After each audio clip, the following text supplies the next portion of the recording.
en este caso titulada La descendencia indígena documentada, defensa motivada contra la tesis del exterminio. Una ponencia interesantísima, en este caso pues va a ser expuesta por don Tomás Ruano Espino, que es abogado y presidente de la Asociación Canaria de Genealogía e Historia Familiar, que tenemos la suerte de que tiene su sede aquí en el municipio de Agüimes. Sin más, le cedo la palabra a don Tomás Ruano. Buenas tardes o buenas noches y bueno, dar las gracias una vez más por poder estar entre ustedes en unas jornadas como estas de patrimonio que se van consolidando año tras año. La verdad que hoy venía con la idea de dar una charla diferente a la habitual. Es decir, normalmente tiene uno un guión y se basa siempre en ese guión, y traté de cambiar para modernizarme y tratar de apoyarme en un PowerPoint, o sea, lo que se llama esto de las figuritas en el ordenador, pero por un problema técnico, pues me quedé sin PowerPoint, y eso que lo tenía hasta el día de ayer. Con lo cual, pues tendré que hacer un esfuerzo de representación, intentar hacer lo que se llama la representación mental, que bueno, que ya lo habrá explicado el anterior ponente, y yo creo que básicamente voy a tener que ceñirme a eso, a tratar de que ustedes entiendan de una manera no solamente documentada, sino de una manera gráfica, la exposición que tengo prevista para hoy. A mí me gustaría que ustedes se hicieran esa imagen, o digamos esa proyección. Imaginen que ustedes, todos nosotros, estamos viviendo aquí en Canarias y de repente pues hay una erupción volcánica y todos, o sea, se produce un gran conflicto porque en principio no aparecen teóricamente cuerpos. Pero sin embargo sí quedan supervivientes y quedan hijos de esos hijos y a su vez hijos de hijos de hijos. Pero hay una generación que alguien en un momento determinado, en un contexto determinado, dice que no pueden proceder de las Canarias porque las Canarias quedaron sepultadas bajo una erupción volcánica o un maremoto. ¿Cuál es la reacción que ustedes piensan hoy día? Pues lógicamente podrían tener el pronto de intentar quitarse un zapato y lanzarlo por ese canal del tiempo y que le den la cabeza lógicamente a esos que intentan poner en duda la descendencia de ustedes, en definitiva de todos nosotros. Y eso prácticamente es lo que viene a pasar o ha pasado en parte de nuestra historia. Hay una población que habita Canarias y que en un momento determinado, a pesar de que no llega a producirse ese exterminio de esa raza, o digamos de esa población, sin embargo, al pasar de los siglos, por algún motivo que analizaremos luego, se pone en duda de que si realmente hay descendientes o no, si realmente hay pervivencia. Y esto además me costó un disgusto. Yo creo que por esa razón muchas veces le doy énfasis a esta cuestión, a esta cuestión de la descendencia de los indígenas, en definitiva descendencia de los aborígenes de Canarias.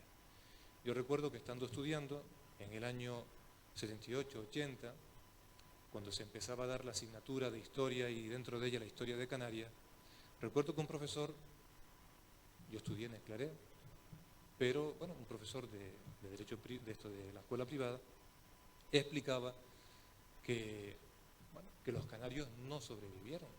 Y entonces levantó a un compañero que era sueco y dijo, bueno, de todas formas no sobrevivieron, pero este es el caso de alguien que pudo haber vivido en aquella época en Canarias. Y claro, a mí en aquella época me gustaba mucho la historia. Entre otros, pues leía también a Millares. Y entonces yo dije, mire, yo creo que puede haber una equivocación porque hay autores como Millares que dicen que incluso que quedaron sobrevivientes, algunos de ellos fueron llevados a la península como esclavos, pero que en definitiva sobrevivieron. Y la respuesta fue, ¿quién es Millares para decir lo que no es verdad? Y eso me costó el negativo famoso de aquella época, para decir, bueno, negativo en la asignatura de historia, y siempre me quedó con aquel resquemor, porque yo decía, ¿por qué negarse a una evidencia? Hombre, después de aquel día, traté un poco de jurarme, tratar a lo largo de los años, buscar esa verdad. No esa verdad que, como decía San Juan, nos hará libres, que en cierto modo nos hace libres, por lo menos para conocer realmente los hechos que sucedieron, sino, como decía Aristóteles, para no bastar solamente decir la verdad, sino para mostrar la causa de la falsedad que dice o que decían que los aborígenes canarios no sobrevivieron y por tanto no puede quedar descendientes hoy día. Fíjense que en las premisas de aquella época no se hablaba solamente de decir que hubo un mestizaje, sino que habían teorías muy duras donde decían que ni siquiera el mestizaje. En este sentido, sí me gustaría retomar una serie de menciones de la época, porque fíjense, los reyes católicos en definitiva fueron unos reyes que lucharon además por la igualdad de los canarios. Es verdad que estaban apoyados por la Santa Sede, en este caso reconozcan ustedes el nombre, ¿no?, de los reyes católicos, apoyados por la Santa Sede, que además eran defensores de lo que era el indigenismo, digamos, la permanencia de la identidad de las personas que en todo caso iban a ser conquistadas o, digamos, adaptadas a la fe cristiana. Pero fíjense que, claro, por eso existen las misiones y por eso en Canarias empiezan a entrar primero las misiones y en cierto modo la defensa de lo que eran los habitantes de Canarias. Aquí hay que analizar dos cosas. Primero, la teoría o las tesis que fueron diciendo con rotundidad que no pervivió bajo ningún concepto, o sea, que se exterminó la raza aborigen. Y por otro lado, aquellas tesis ya más o menos moderadas en algunos momentos de la historia, que ya decían, bueno, y si acaso sobrevivieron, ¿para qué decirlo? Si en definitiva los indígenas o los aborígenes de Canarias eran unos salvajes. Y un poco era, digamos, como intentar justificar que no se descendía de ellos. Fíjense, lo que vamos a tratar aquí no es esa segunda parte, vamos a tratar de demostrar algo que yo creo que científicamente ya se vino demostrando hace tiempo. Pero claro, si las tesis negacionistas todavía seguían diciendo, bueno, sí, han aparecido unos cráneos, ha aparecido un modo de vida en Canarias, pero no nos demuestra que ese modo de vida siguiera con descendientes y siguiera hasta el día de hoy. Ha aparecido últimamente lo del carbono 14, pero con la misma identidad, es decir, la misma tesis de aquellos que niegan, se apoyan en decir, bueno, no demuestra nada más que esos huesos vienen de siglos atrás, pero no demuestra una pervivencia. Afortunadamente, pues hoy tenemos lo que es el ADN, pero también es verdad que en el ADN muchos dicen, bueno, sí, eso puede demostrar un cierto tipo, unos ciertos genomas, un genotipo, pero tampoco viene a decir que los que descienden ahora o tienen ese genotipo proceden directamente de los descendientes que habitaron Canarias, porque podrían decir, bueno, y ese genotipo puede ser el del norte de África o el del Mediterráneo, que en definitiva, pues sabemos todos que los canarios se decían que podían proceder de esa zona norte, pero no de la norte de ahora, sino de la norte de antes, donde estaban los tipos hermanos, los vándalos, los suevos, un poco mezclados, y iba a ser el genotipo que pudo haber llegado a Canarias. Lo que está claro es que no podemos negar que Canarias es producto de un mestizaje. Y esta charla de hoy no trata ni siquiera de defender de forma apologética, digamos por una apología, lo que es, o digamos lo que intenta no ser, que es hacer ver que podemos ser o tener una causa para ser independientes. Por supuesto que no tiene nada que ver con esas teorías que suenan por ahí, soberanistas ni nada de esto. Esto únicamente es una defensa a lo que realmente somos los que vivimos en Canarias, ni más ni menos, no es más allá, porque en definitiva somos producto de Europa y Canarias no puede dejar de ser un producto integrado dentro de ese mestizaje, enriquecedor por cierto que tenemos. Entrando en materia, pues ya he dicho que, hombre, ya de entrada, los datos lingüísticos, gastronómicos, etnográficos, arqueológicos nos demuestran que aquí había una pervivencia porque se podía ver a lo largo de los siglos ciertos modos de vida que se repetían a lo largo de las generaciones.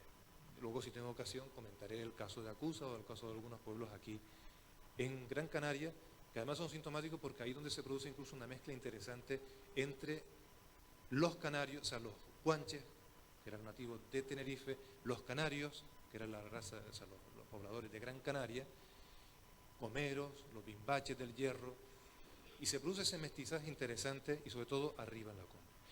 Pero fíjense, en el siglo XVIII, si ya tenemos que los reyes católicos y sobre todo hasta Carlos III, hay una defensa de lo que es la canariedad, de una forma no muy abierta, pero por lo menos había un respeto hacia lo que era la condición de Canarias. Algo tuvo que haber pasado en el siglo XIX para que se pusiera en duda toda esta cuestión de la descendencia. Y fíjense, Humboldt, en su ensayo político sobre la isla de Cuba, viene a decir, nada más y nada menos, dice, los indios de Cuba han desaparecido como los guanches de Canarias, aunque en Guanaoca y en Tenerife se han visto renovadas hace 40 años pretensiones falaces en muchas familias que arrancaban al gobierno algunas pensiones cortas a la verdad con el pretexto de que circulaba por sus venas alguna gota de sangre india o guanche. ¿A qué venía esto? Bueno, es verdad, los canarios siempre fueron muy propensos, y digamos los canarios que tenían esa descendiente de los indígenas de todas las islas, eran muy aventureros también. Pero también es verdad que a la fuerza, porque existía lo que era el tributo de sangre.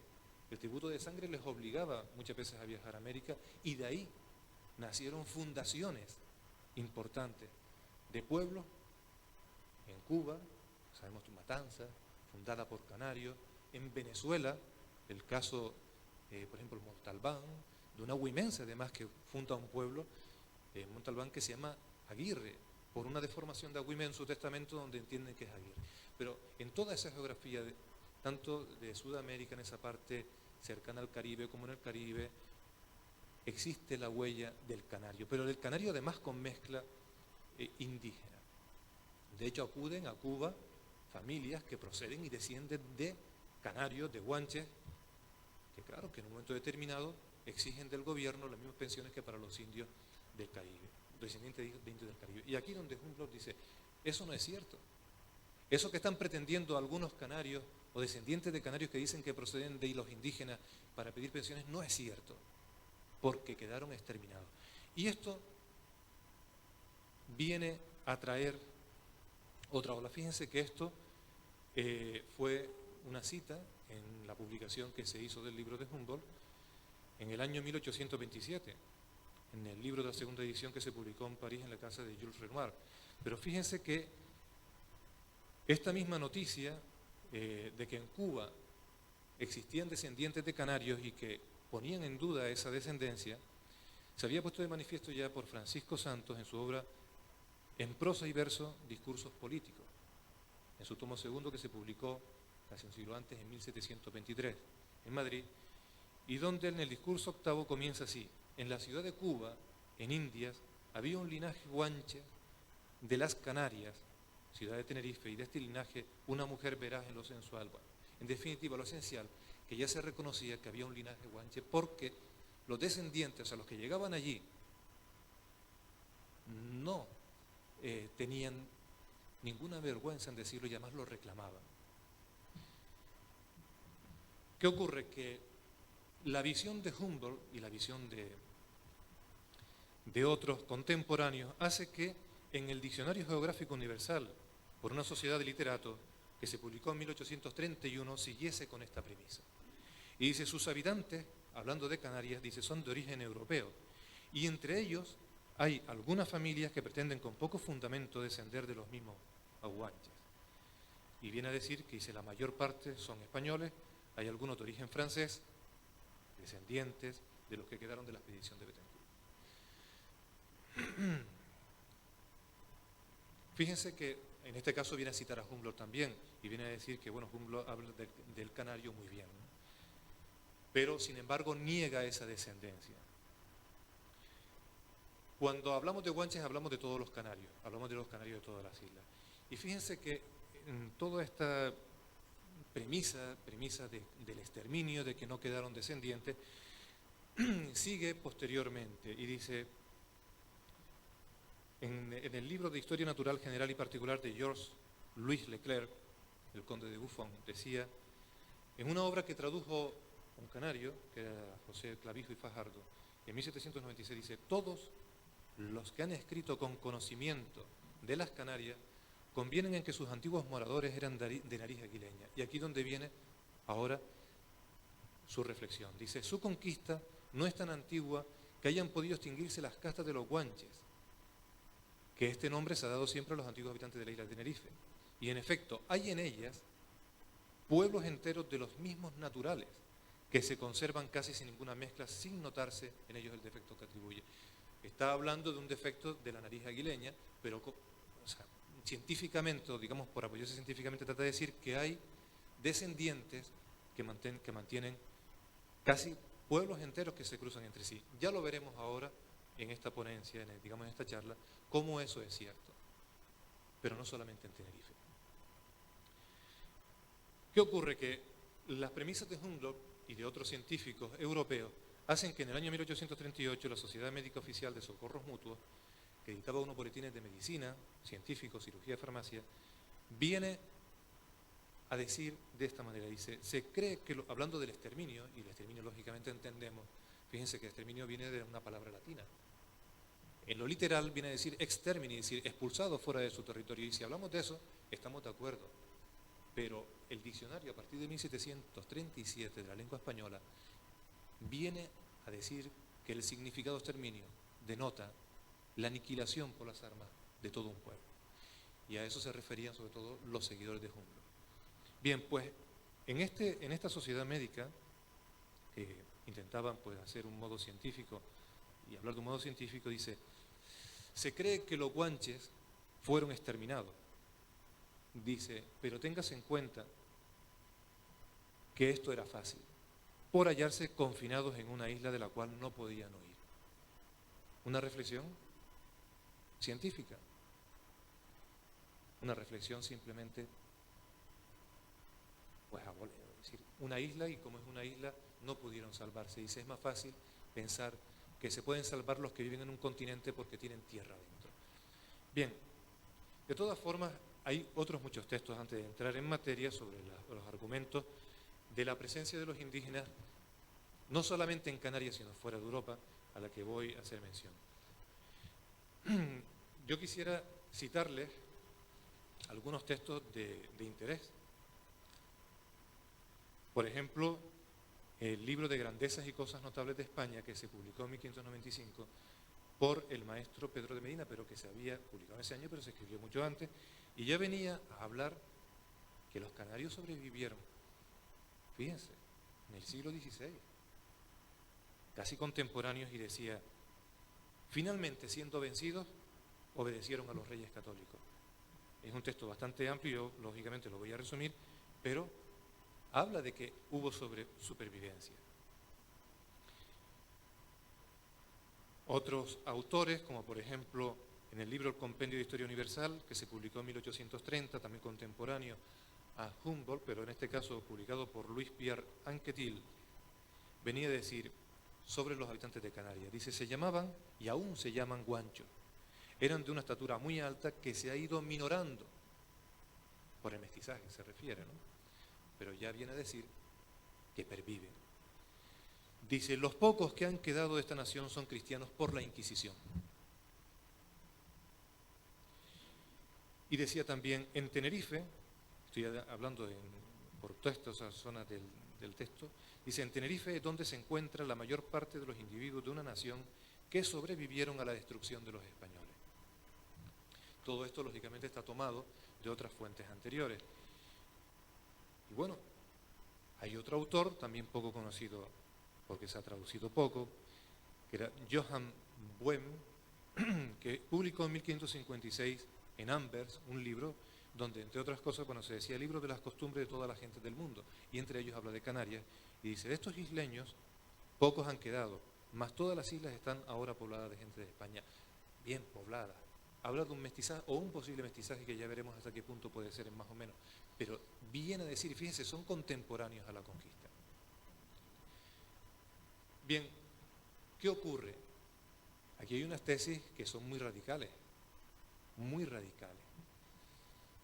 Vienen a decir que no sobrevivió la raza o la población, por no decir aquello de raza, de una forma muy categórica, la población que vivía en Canarias. Pero lo cierto es que todos los textos nos dicen que sí. Pero ahora vamos a ver que documentalmente, con fuentes además en las que nos vamos a basar, protocolos notariales, pleitos de la Inquisición, pleitos de la Real Audiencia de Canarias, o sea, documentos fehacientes, nos vienen a corroborar esto. Pero además, al final voy a dejar para el final una noticia, igual ustedes ya habrán visto, pero que creo de mucho interés porque es algo del que todos los canarios debemos tomar como una referencia, de ese ejemplo del que hablo de la sobrevivencia o supervivencia de la población indígena. Mire, ejemplos de la supervivencia en Europa lo tenemos desde muy antiguo. Hombre, algunos pueden decir, sí, pero ¿y esa población regresó? En algunos casos se dice que sí, incluso en Génova. Mira, en Génova hay datos desde 1293, donde ya incluso en aquella época se hablaba de un Johannes, en el año 1293, un canario, que se llamaba Johannes Canarius, pero además, fíjense, en 1293, y además interviniendo en escrituras notariales, con lo cual entendemos que al poder transaccionar, pues había sido manumitido, posiblemente él o la generación anterior. 1293, en Génova, de donde sabemos que luego por ser parte de lo que era posteriormente también España, Cataluña, saben todos que esa parte también tenía mucho que ver con lo que luego fue la conformación de Castilla, ¿no? Castilla y Aragón. Pues vinieron muchos, incluso financiaron la conquista de Canarias y vivieron como pobladores. En Venecia también hubo datos de la presencia de canarios, en este caso de un Mensei, que ustedes habrán podido escuchar. Algunos dicen que era Bencomo, no es posible que fuera Bencomo porque Bencomo falleció al parecer en Tenerife, que no hay constancia de su fallecimiento, pero sí se dice que era un Mensei y que fue regalado por los reyes católicos al duque de Venecia, al Senado, pero claro, como tenían que mantenerlo y darle las mejores ropas y alimentos, casi era una atracción, pero al mismo tiempo era como algo de decir, en aquel entonces, pues proceder de las Islas Canarias era como decir, bueno, algo mítico, ¿no? Pero claro, el Senado no quiso tener esa carga y al final se lo quedó el duque de Mantua y ese Mensei falleció en Mantua. Pero, hombre, quien dice que fue el Mensei también fue con otro séquito, o sea, se supone que ese séquito venía con más población, posiblemente en este caso de Tenerife. Hay muchos más casos, como por ejemplo en Mallorca. Mallorca, yo creo que hace ya 2 años aquí una ponencia que di, hablaba de esos canarios que fueron apresados en 1345 aquí y que fueron llevados a Mallorca y fueron instruidos tanto en la religión cristiana como en el idioma, y posteriormente vinieron aquí. De lo cual podía deducirse ese detalle de lo que algunos han querido entender como bautismo en la población indígena canarias en el momento de la conquista, que cuando nacían les echaban el agua a modo de bautismo, posiblemente por esa, digamos, introducción de los misioneros un siglo antes. Bien, en Mallorca hay referencias desde el año 1328 y sobre todo en las crónicas de Pedro IV el Ceremonioso, de canarios que van ahí, y especialmente en 1500 de gomeros, esclavos gomeros que van ahí y que luego, como raíz de esa esclavitud, que además no era legal porque el gomero, cuando las islas son incorporadas al señorío por Bethencourt, los reyes, la corona de Castilla viene a decir que son cristianos, y si son cristianos no pueden ser sometidos a esclavitud, y fueron sometidos a esclavitud, y por ello, cuando llegan los reyes católicos, dice, en una real cédula, provisión real de fecha de 27 de octubre de 1500, viene a decir que se devolviera la libertad a todos los cautivos originarios de La Gomera que se encontrasen en cualquier lugar de España. Pero se había pedido precisamente por aquellos representantes de indígenas canarios y concretamente gomeros que habían ido al notario para que le dieran poderes para poder liberar de la esclavitud a todos esos gomeros que habían quedado en Mallorca.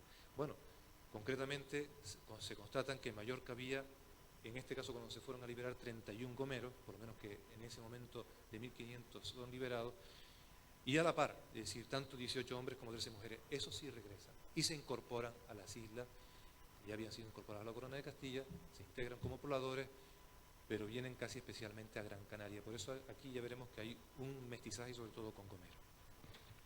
Bueno, también tenemos en el caso de Valencia, casos de cautivas que son vendidas en la moneda pública, en el baile, y concretamente pues hay un dato curioso, un documento curioso que donde se presentan a 65 guanches en 1494 y describen incluso cómo son, y como consecuencia de eso se forma un pleito porque estamos en lo mismo, o sea, los guanches al ser cristianizados no pueden ser esclavizados.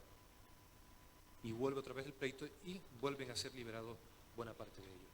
Lo que ocurre, fíjense, es que Viera y Clavijo nos da una señal. ¿Qué nos dice Viera y Clavijo? Fíjense, estamos dando datos de dónde están ubicados en Europa. Venecia, en Génova, en Valencia, en Cataluña, en Sevilla también sabemos que en el barrio de Miojar fueron muchos esclavos, pero sobre todo de esta zona sur de esta isla. Fueron al barrio de Miojar. ¿Por qué lo llevaron allá y no lograron la integración más plena como se logró en el Guanartemato de Gáldar? Porque el Guanarteme, Tenezor Semidán, hizo un pacto que era el famoso pacto de Calatayud, donde decía que se podían integrar y eran considerados, o sea, que tuvieran privilegios de permanecer en su tierra. Los otros, sin embargo, fueron llevados fuera. No estaba permitido esclavizarlos, lo cual conllevó que Tenezor Semidán tuviera que ir a la península, ir recuperando a todos los canarios que habían sido esclavizados injustamente con la carta del pacto de Calatayud. Pero bueno, fíjense que Viera y Clavijo rescata un documento y dice, tenían a la vista un poder que en 1514 otorgaron en Tenerife Fernando de León, Fernando Guanarteme, Pablo Martín y Luis Fernández, naturales de la Grande Canaria, a favor de Miguel González y Juan Cabello. Estos eran naturales también de Canarias, para que exponiendo ante el soberano sus propios méritos y los de todos los suyos les alcanzase la merced de que fuesen exentos de ser llevados mar en fuera a Castilla, Asia, África y América, a que de continuo los obligaba, fíjense, en todos los continentes. Esto es una reflexión que luego haremos, porque es que los canarios ya no solamente es que no fueron exterminados, sino es que están en todos los continentes y fundaron pueblos en todos los continentes. Dice, de ello redunda, decían, el que se despueblen estas islas cuando lejos de sacar los vecinos antes se debían traer otros para su población. Bien, es cierto que con este poder es donde vienen a hacer valer el famoso pacto de Calatayud, que muchos no han visto, pero que uno de los capítulos era ese, que no podían ser esclavizados y que debían de permanecer en Canarias. Bueno, aparte de eso, ya les he explicado, en Sevilla permaneció un núcleo importante de aborígenes canarios, sobre todo de esta zona sur de la isla, que luego cuando fueron manomitidos, algunos de ellos regresan, pero regresan con nombres y curiosamente como conversos, cuando no debían haber venido como conversos cuando ya eran cristianos. A veces decían nuevamente conversos. Bueno, los documentos notariales nos descifran mucho de eso y esto es una de las proposiciones que yo he querido también hacer y que haré al final. Pero es verdad que no solamente en Miojar, en Portugal también, en los Algarves, se concentran indígenas canarios. En Madeira igual, algunos de los cuales también vienen a Canarias pasadas 1 o 2 generaciones. En el País Vasco también, porque en 1390 y pico, cuando viene Ruiz de Avendaño, que conocerán ustedes por la famosa historia con la princesa, ¿no?, de donde nace la princesa Ico, bueno, pues hay constancia de que hay una serie de esclavos que son llevados a vender tanto en Andalucía como en el País Vasco. Bueno, yo creo que la constancia de que por lo menos los canarios fueron de alguna manera llevados fuera, pero que no fueron exterminados queda clara y queda clara con documentos. Ahora, el siguiente paso que vamos a hablar es, ¿realmente dentro de Canarias perviven y quedan los indígenas y sobreviven los indígenas de Canarias? Fíjense, hay un estudio muy amplio, ¿no?, que yo he hecho, lo que pasa es que he tratado de resumirlo de una manera más o menos para esta charla. Y aquí donde yo me he centrado, sobre todo isla por isla, pero sobre todo me he centrado en lo que es la población descendiente de aquellos que reinaron o rigieron cada isla. Por ejemplo, Pervivencia de los Pimbaches, los habitantes del Hierro. Está demostrado, pues, con documentos notariales y sobre todo gracias a algunos extractos que se han publicado en los últimos años, se puede ver ese hilo que nos lleva hasta el rey Osiniza. El rey Osiniza, sus hijas, en algunos casos hay alguna laguna ahí documental, pero se puede hilvanar de una forma clara esa ascendencia hasta llegar al rey Osiniza. Y lógicamente, pues, vinculados en algunos casos a la descendencia con los Martel, los Machín, en algunos casos pues González, porque González Martel, un apellido que puede ser tanto Martel o González, y viene de ahí esa descendencia. Pervivencia de los gomeros.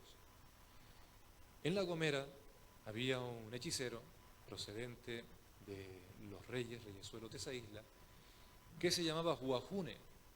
Ese hechicero era conocido también una vez que llega a Bethencourt y se queda asombrado porque tenía una habilidad enorme con las armas, no había quien lo derrotara. Bueno, en un momento determinado llega a Bethencourt, se queda asombrado, bueno, lo incorpora a su séquito, se lo lleva a Normandía y bueno, saben que de Bethencourt tenía mucha relación con Castilla y con el rey Juan. Bueno, pues en uno de esos torneos que hicieron, porque fue instruido también en los torneos, no había quien le ganara y en un momento determinado parece, según dice la leyenda, que el rey decía, bueno, pide lo que quieras porque realmente no hay quien te venza. Y él decía, sí, dicen que dice la leyenda, dice, soy el señor de las armas, ¿no? Aquello en recuerdo a ese ritual hechicero donde, pues al parecer al ser hechicero, pues decía, soy el señor de las armas. Bien, y quedó como rey de armas de la corona de Castilla, este Guajune, que fue bautizado como Juan Negrín. Y de ahí descienden los Negrín o los armas que existen en Canarias. En el librito que tienen, pues verán, aquí no es motivo para ir desgranando esa genealogía hacia abajo, pero verán la descendencia en varias generaciones de este armas o Negrín, algunos de ellos pues muy vinculados a las aguas, porque tuvieron muchas preeminencias en Canarias, a las aguas de la isla de Gran Canaria.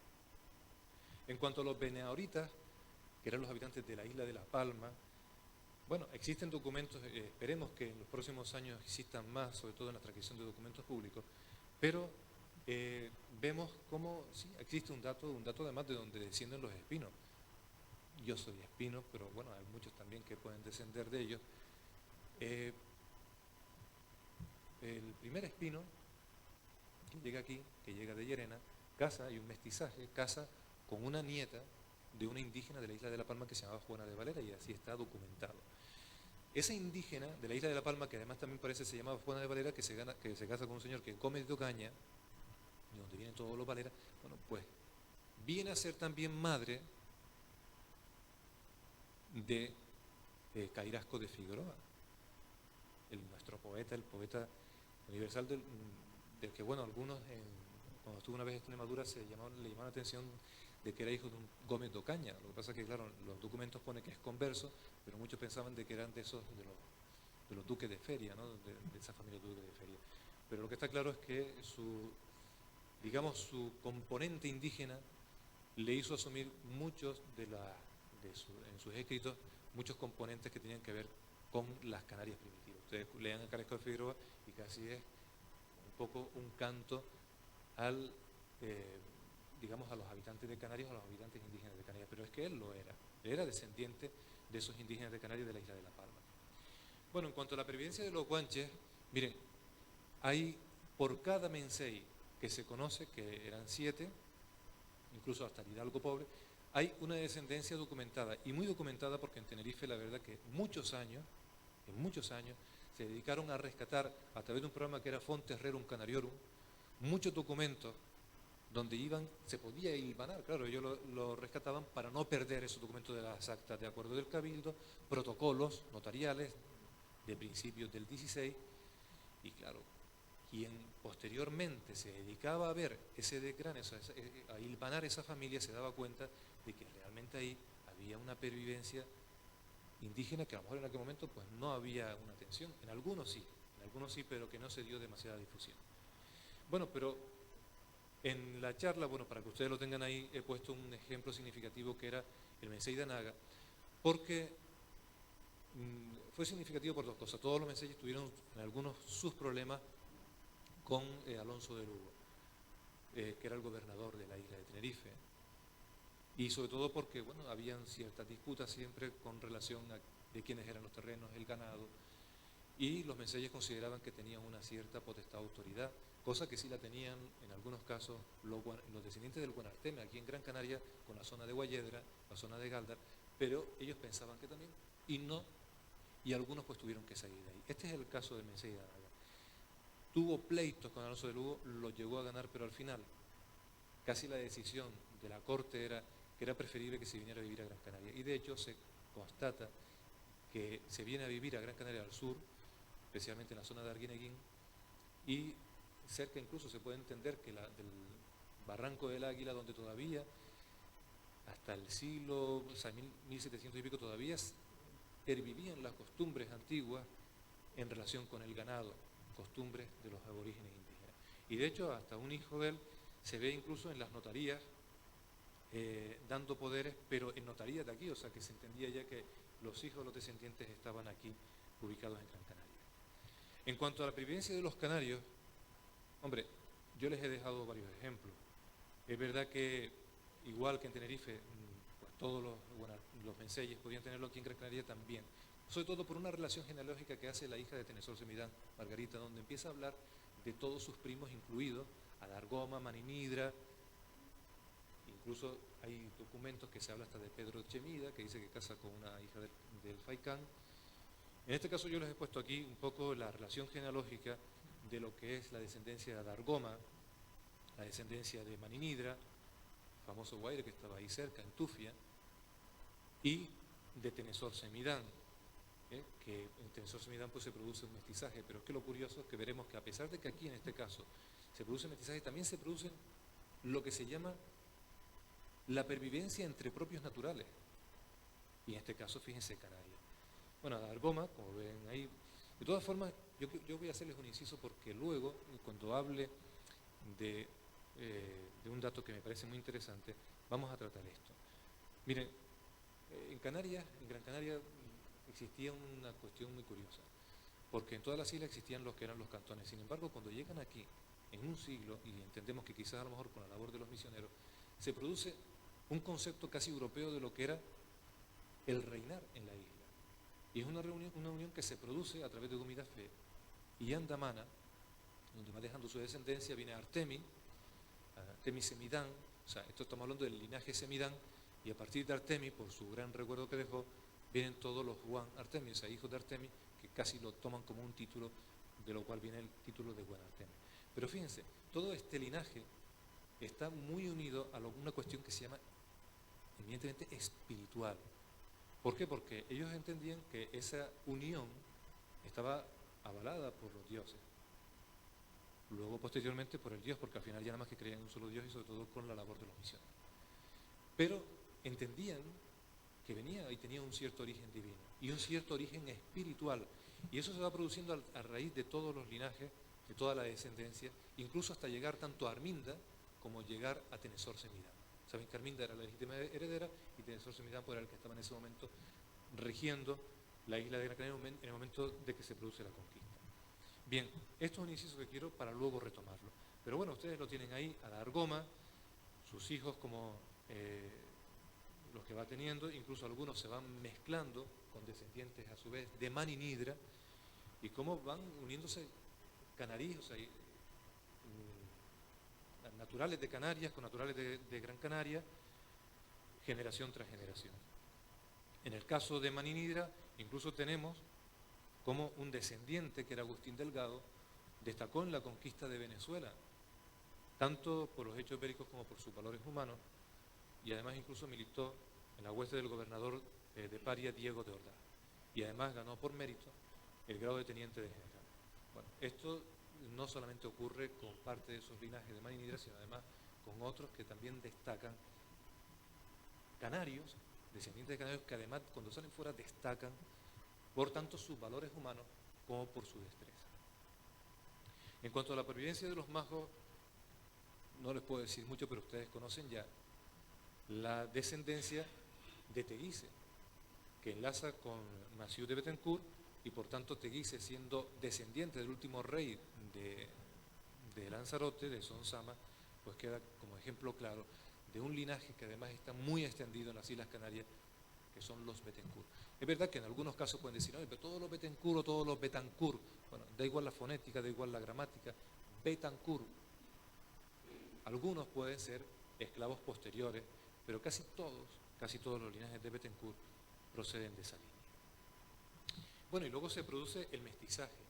Yo les he puesto algunos ejemplos. Por ejemplo, el apellido Quintana aquí en Gran Canaria es producto de un mestizaje, de una hija del Guaire Maninidra, que era conocida como María González Maninidra, que enlaza con el conquistador que procedía de Soria, Juan de Quintana, de donde descienden los de apellido Quintana, especialmente perpetuados en la isla de Gran Canaria. Los Marreros, que procede de apellido portugués, que viene a decir agrimensor en portugués, que viene a traducirse de esa manera, se establece en Tenerife, y las crónicas y los documentos de la época vienen a decir que enlaza con una nieta de Menceyes. No nos dice qué Menceyes es, pero sí nos dice que es nieta de Menceyes. Y de ahí proceden tanto los marreros que están localizados en Tenerife, como los marreros que vienen aquí a Gran Canaria y se localizan en la zona de Aruca o la zona de esa zona norte de la isla. Los naranjos, por ejemplo, también produce ese mestizaje. Alonso Martín Naranjo, que es natural de Palma del Condado en Almonte, viene a casarse en Gran Canaria con una nieta de indígena canaria que había sido bautizada como Constanza Rodríguez. El apellido Vega viene directamente de Tenesor Semidán, de Fernando Guanarteme, especialmente por su hija Catalina Fernández Guanarteme, que viene a casar en una de las 3 ocasiones que casó con Pedro de Vega.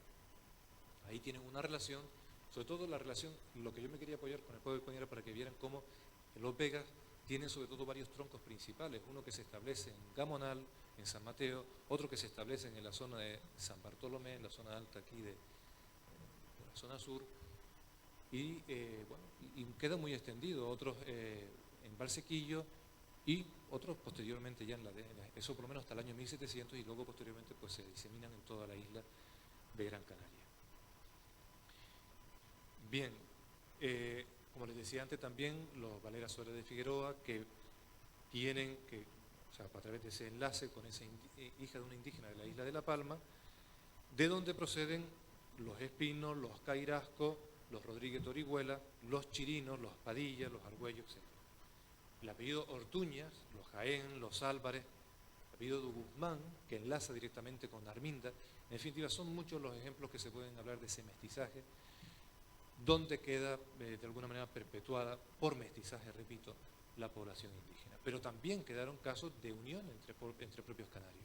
Y esto, ya lo he dicho antes, con el ejemplo, por ejemplo, de descendientes de Maninidro o de Argoma, pero hay un ejemplo muy claro, que ustedes lo tienen en la ponencia también, que es el de Fernán Sánchez Pentidagua, que es un indígena que probablemente tuviera mucho que ver con la familia real canaria de Tenesor Semidán, porque curiosamente va a vivir al valle de Guaquiara, o sea, el Guayedra, en su valle fue adjudicado a Tenesor Semidán porque lo pidió. Y lo pidió expresamente porque decía que ahí se encontraban enterrados los espíritus de sus antepasados, es decir, estaban enterrados su familia y ellos para eso era sagrado. Él pidió ese lugar y curiosamente esta familia, igual que lo de los Cerezos, vienen a ocupar esa zona concreta. Con lo cual se ha de entender que además de haber ocupado altos cargos, como por ejemplo el alcalde real de Agaete, Hernán Sánchez Pentidagua, muchos lo hacen, bueno, aparte porque el hecho de esa toponimia de Pentidagua viene a indicar su procedencia. Pero lo cierto es que en los matrimonios que hace, pues lo hace con indígenas, o sea, y tanto ellos como su descendencia. Tienen el ejemplo en la ponencia escrita, para que de alguna manera sirva de ejemplo claro, documentado, de que no solamente existió mestizaje, sino también existió en esta isla lo que era el matrimonio entre sí. Claro, posteriormente, pasados 2 o 3 generaciones, se podía producir un mestizaje, pero posiblemente en la siguiente volvían otra vez a enlazarse con familias que tenían bastante índice de población de sangre indígena. Bien, también hay el ejemplo del matrimonio entre indígenas compuesto por Pedro Mayor, que era criado del Adelantado, y María Fernández, y también se los he puesto ahí. Bien, en este punto yo quería entrar en algo que a mí me parecía importante, pero me pareció importante en su día, cuando haciendo una elaboración de un libro con compañero historiador Enrique Martín, y revisando documentos y tratando de unir una cosa con otra, llegamos a la conclusión, documentada por supuesto, llegamos a esa evidencia de que uno de los personajes canarios que habían sido universalizados por Juan Pablo II, haciéndolo santo, tenía mucho que ver con los canarios indígenas. Pero no solamente con los canarios indígenas, o sea, canarios de Canarias, que vivían en Tenerife, es decir, los guanches, donde había nacido el hermano Pedro. Fíjense que Vieri Clavijo quizás nos dio algún adelanto cuando en sus noticias de la Historia General de Canarias venía a decir, hablando de la toponimia, decía, está aquí el término Dabona, que fue también corte del rey Guanche, y es patria del venerable Pedro de San José Betancourt, fundador de los betlemitas en India. Saben que el hermano Pedro tuvo una proyección espiritual muy fuerte en lo que fue Guatemala y dejó una honda huella ahí. Claro, a través también de los betlemitas, pero dejó una honda huella. Y todavía, pues, ahí existe una gran veneración por el hermano Pedro, beato hermano Pedro, ahora santo hermano Pedro, después de santificarse por Juan Pablo II. Pero fíjense, nace en Tenerife, hijo de personas nacidas en Tenerife, pero yo quisiera que ustedes vieran, y aquí donde me gustaría que echaran, si tienen a mano la ponencia, no sé si esto está paginado o no está paginado. Ajá. En la página 39 pueden ver el árbol genealógico. Hombre, no está completo, pero sí por lo menos en la descripción que tienen, posteriormente sí está más detallado, ¿no? Fíjense, el hermano Pedro, hijo de Amador González y de Ana García. Miren, en un libro, yo un poco por ir adelantando,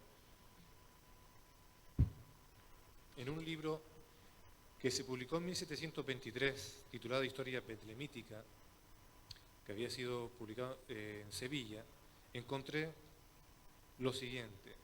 Este libro que lo escribió José García de la Concepción, decía, fueron los padres del siervo de Dios Amador González Betancourt y Ana García, su legítima mujer, cuya calidad y nobleza es bien notoria en aquel territorio tenida por la primera graduación.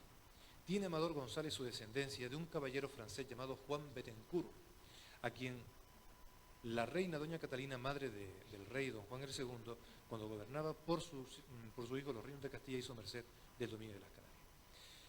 Fíjense, este dato, muy pocos genealogistas lo lograban, si lo pueden certificar. Sin embargo, en esta época era conocido que por la línea que ustedes verán ahí, en el matrimonio de Juan de Betancourt con María Delgado, en esa línea se llega precisamente al rey Sonzaba. Porque claro, Juan de Betancourt, o sea, el linaje de los Betancourt viene a través de Macías de Betancourt, casado con Teguise, por tanto, descendiente no solamente de los guanartemes de Canarias, sino también del rey de Lanzarote Sonzaba. Pues bien, fíjense, lo que pasa que en este caso el autor no logra atisbar la ascendencia de, digamos, de la madre, ¿no? Sobre todo de Ana García. Miren, los padres de Juan de Betancourt, y para centrarnos un poco, para que vean hasta qué punto está el componente indígena en esta parte de Juan de Betancourt con María Delgado, fíjense que los padres de María Delgado son Pedro Delgado y Teresa García. ¿Y quiénes son Pedro Delgado y Teresa García? Pues fíjense, nada más y nada menos que dos canarios, dos indígenas de Canarias, de la isla de Gran Canaria, que estaban ahí porque en la conquista cuando se conquista Tenerife, se conquista La Palma, tiene que usarse muchos canarios de la isla de Gran Canaria para poder participar en esa conquista, y posteriormente se les da muchas datas de tierra, especialmente en la zona de los Realejos. También es verdad que fueron a La Palma, y también es verdad que muchos guanches de Tenerife van a La Palma, y también es verdad que muchos comeros y muchos majos de Fuerteventura y Lanzarote vienen a Gran Canaria. Pero fíjense que en el hermano Pedro hay un componente ya de entrada netamente canario, de la isla de Gran Canaria. Dos personas que están viviendo, según las escrituras notariales, en los realejos, en el realejo de arriba. Y consta en protocolos notariales que recibieron tierra en esa zona de Tenerife, especialmente Güímar, Tahoro, Acentejo e Icod de los Trigos, que estaba cercano a Icod de los Pinos. Pero fíjense que Teresa García también era Pedro, por supuesto, natural de Isla de Gran Canaria, y Teresa también. Y en cuanto a Pedro, fíjense cómo enlaza directamente con la familia Semirán, hasta el punto de que viene a descender directamente de ese linaje espiritual, un linaje que se considera con la potestad espiritual de gobernar espiritualmente a un pueblo. Pero es que lo curioso es que los hijos, por ejemplo, de Pedro y de Teresa, también siguen mezclándose entre sí, entre propios canarios. Por ejemplo, tienen a Cristóbal, tienen también a Pedro, que casa con otra canarí, otra aborigen de la isla de Gran Canaria que se llama Isabel García. Luego está también Francisco, está Antón Delgado, que casa con la indígena de Gran Canaria, María Torres, Juan Delgado, que casa con la indígena de Gran Canaria, Juana Mayor, y luego tenemos a María Delgado, que casa con Juan de Betancourt. Bueno, y en cuanto, para no seguir más con ese linaje, es verdad que les diré que por la parte de los González viene también de Bencomo, aunque no aparece ahí. Bueno, Juan de Betancourt y María Delgado, que lo tienen también a medio del árbol genealógico, tuvieron también dos hijas. Una de ellas fue Catalina, conocida como Catalina Delgado, que casa con Pedro González. Bien, ese Pedro González viene a ser nieto por línea paterna de otro canario, otro gran canario, que era Pedro González, que había recibido tierras en el repartimiento de Tenerife, también en la zona de Acentejo, Buenavista y El Palmar. Y además, este último, Pedro González, era indígena de Gran Canaria, que había estado casado con Marina Mayor, otejena probablemente también natural de la isla de Gran Canaria. En fin, yo creo que, bueno, y aparte que la otra hermana de Catalina también había casado con otro indígena de la isla de Gran Canaria, con Antón de la Sierra, también descendiente del famoso, de Antón de la Sierra y María González Maninitra, hija del famoso Guaire, y Antón, que también era natural de la isla de Gran Canaria, que algunos dicen que podía ser el propio Ventaguaire. Bueno, en la ponencia tienen más detalles sobre los documentos en los que se basa esta afiliación, esta procedencia de la isla de Gran Canaria. Bien, la reflexión. Como vemos, una persona universal como el hermano Pedro tiene dos perspectivas, podemos ver dos perspectivas o dos realidades históricas. Una, que este ejemplo del hermano santo, del santo hermano Pedro, no es única. Es ejemplar, por supuesto, pero no es única. Y por otro lado, nos viene a reflexionar sobre la unión que necesariamente había y que hay entre los gran canarios y los tinerfeños. ¿Y por qué digo esto? Hombre, porque igual que los gran canarios fueron a Tenerife y se crean linajes entre canarios de Gran Canaria y guanches de Tenerife con su descendencia, también aquí ocurre lo mismo, porque muchos de los guanches que tienen que salir de Tenerife huyendo de Alonso de Lugo con su inflexibilidad sobre los guanches, vienen a establecerse a Acusa. Y en Acusa vienen y traen incluso la devoción por la Candelaria. Y ahí funda la Candelaria. Es más, anteriormente descendientes incluso de guanches, traen incluso la devoción por la Virgen del Socorro, que también está muy unida a la devoción por la Candelaria. Y todos sabemos que Candelaria y guanches es casi lo mismo, por lo menos en cuanto a la devoción mariana.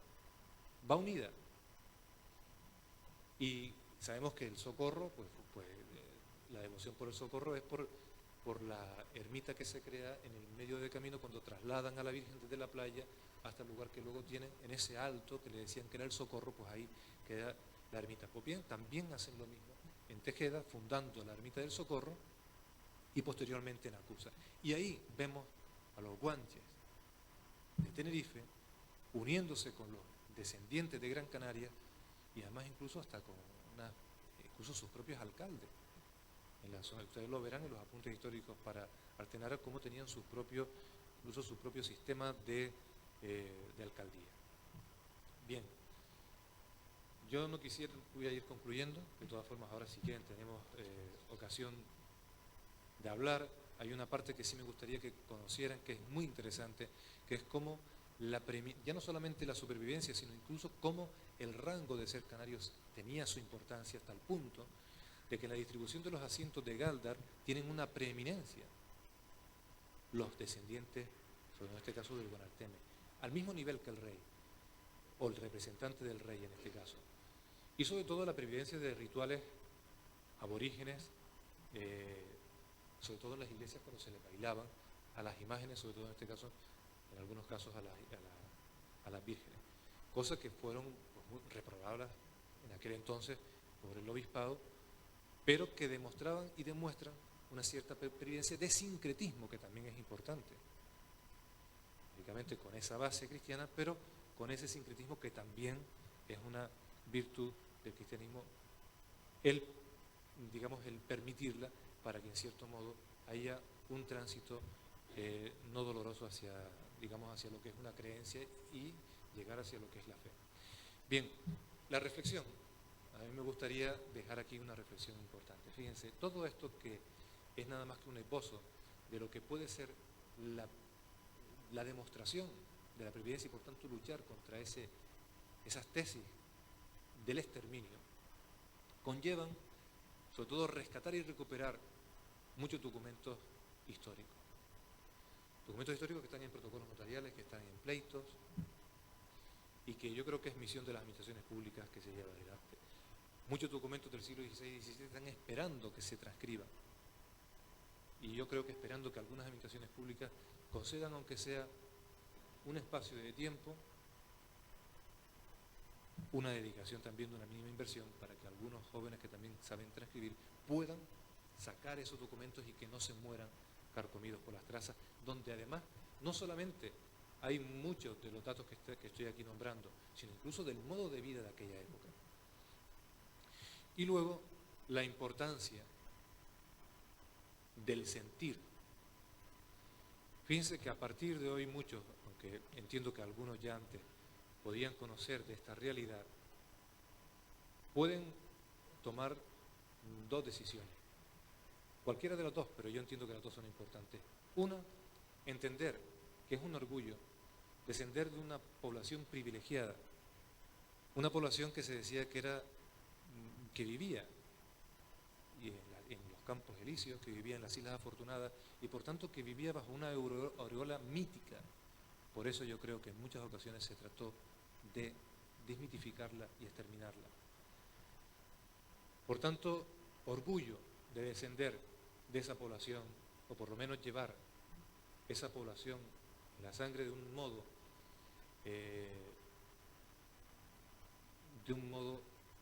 casi de mestizaje. Yo no sé si en mayor o menor medida, pero lo que sí está claro es que en mestizaje. Y en segundo lugar, el sentido común. Sentido común, ¿por qué? Bueno, por entender que si esa población pervivió, esa población de las que muchos de los que estamos aquí descendemos pervivió, fue por la inteligencia también de aquellos que en aquel momento, que si hoy supieran de las tesis de exterminio, seguramente también, como les decía al principio, les darían ganas de tirar ese zapato a través del tiempo para que le caiga en la cabeza a alguien. El sentido común de entender que era necesario la no confrontación para poder pervivir. Y eso fue una de las cosas que hicieron precisamente aquellos que tenían la opción de dirigir los destinos de la población de aquel entonces. Entender que sin el diálogo, sin el excesivo digamos, la excesiva identidad soberanista de decir que aquí nada más que somos islas y no hay más, pues lógicamente puede conllevar efectivamente a lo que no ocurrió, que fue el exterminio. Bueno, yo les dejo paso después a si tienen alguna pregunta. Les agradezco que hayan podido escuchar, aunque no me haya podido apoyar en un pendrive como hubiese sido mi deseo para que hubiesen visto, digamos, el ejemplo mucho más claro. Gracias.